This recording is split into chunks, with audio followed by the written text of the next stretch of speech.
Well, that was another awful night. Got to the campsite, which was the shelter was 0.4 miles down a Blue Blaze trail, which is way further than I would have liked to go, especially after my longest day yet. I think it was 10.8 miles.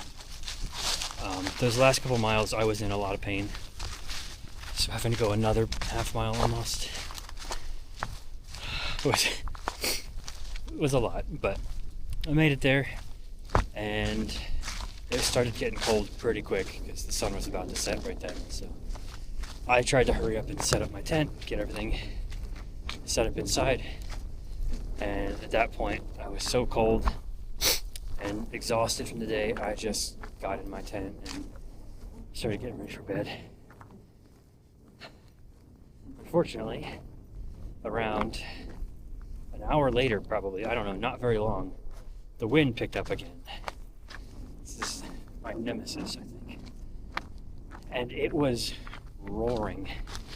I think we're on top of a little hill or mountain or something, so the wind is just ripping through. And I couldn't really do a whole lot with my tent because the ground was like frozen for about an inch or two because it got so cold during the day. So there's only so much I could do for placing my stakes, and the ground was really not flat, so I had very little room to maneuver the tent.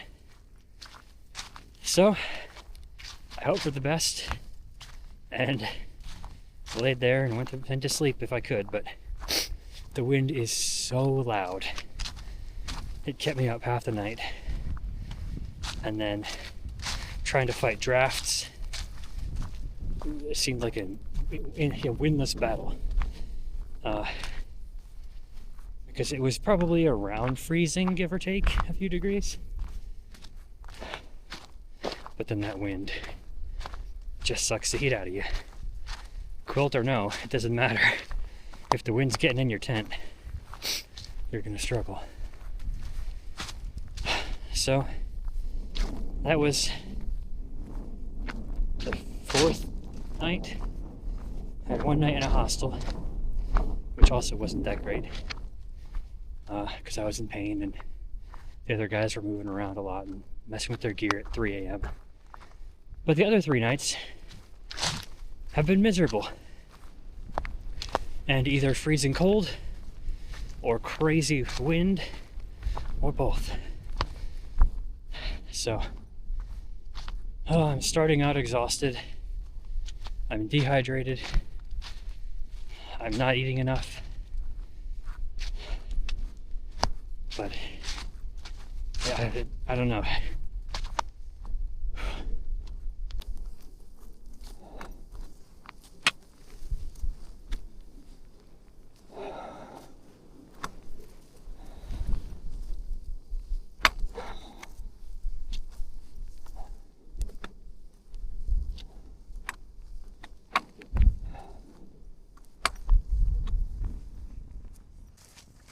Well, for today, we got about 1.2 miles and almost 800 feet of elevation gain to the top of Blood Mountain.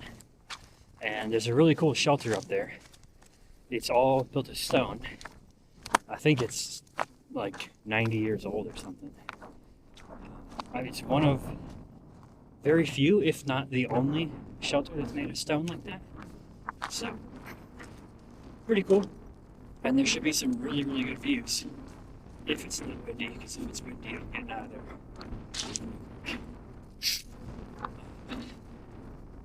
And then, total from now, there's about 4 miles, I think, until Neil Gap. So, that's exciting. It's the first big checkpoint. I think the rough statistic everybody throws around is 25 or 30% of all thru makers quit by Neil Gap. Honestly, I understand why. I'm very close to being one of them. But I'm not going to quit there. I need to go through my food. I haven't been able to because it's been so cold. But see, Well, I need to resupply there. Maybe get a hot pizza, soda or something. Give my morale a slight boost. And then figure it out from there. So, yet again, here's to hoping that this wind dies down, or else it's going to be another miserable day. Even if it gets up to 50 degrees. So, yep. See what happens.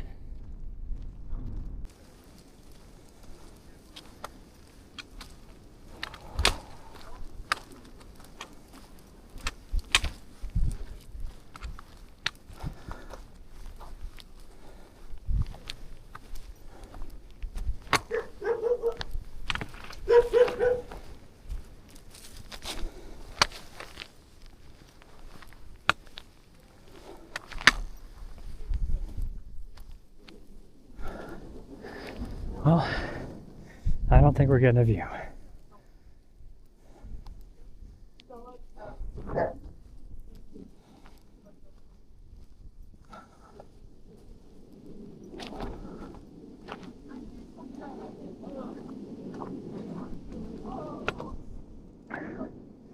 I'm not even going up there.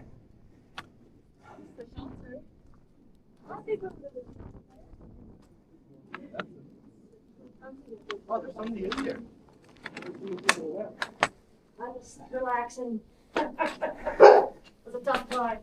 Yeah.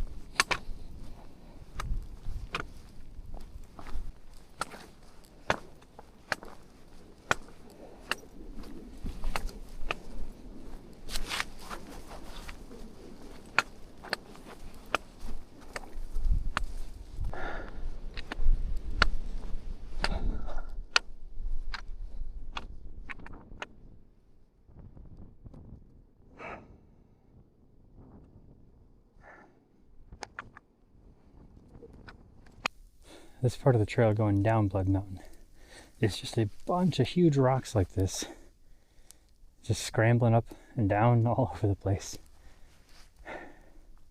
Normally it would be a lot of fun, but I am very sore and exhausted, so it's really slow going. But we're making progress, and at the bottom is Nail Gap. Well, that trail down Blood Mountain was brutal. For someone in the shape that I'm in, that was really, really tough. There's just a lot of rocks, like big rocks you had to scramble through, over, down, a lot of rock steps. So my knee is killing me right now from all this downhill. On the plus side, it didn't, or the wind, I mean, wasn't really doing much of anything on the way down. So it's been pretty calm. Little spurts of rain here and there, but not much of that either. So now we're finally onto this more gradual, sometimes flat trail, and I could actually move at more than half a mile an hour. We are somewhere under a mile to Nail Gap now, and I really think I'm going to try and see if they have a room available. I think they're doing that now. They were closed for a while, but if they have a room, I'm just going to spend the night there, I think, because I am in a lot of pain and I have not slept well in 4 days. So I don't think it's smart to try and push on another 4-ish miles just to make progress. I think pushing through this kind of stuff is how you get injured long term, and that's not smart. So we'll see if they don't have anything available or they're not open or whatever. then I'll push on. But we'll have to find out when we get there.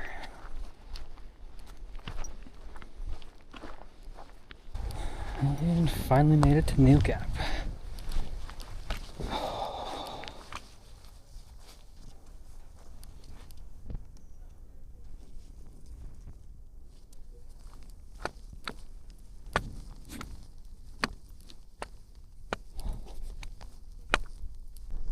This is a famous tree that thru hikers that are quitting put their shoes in, or people that had boots swapped them out.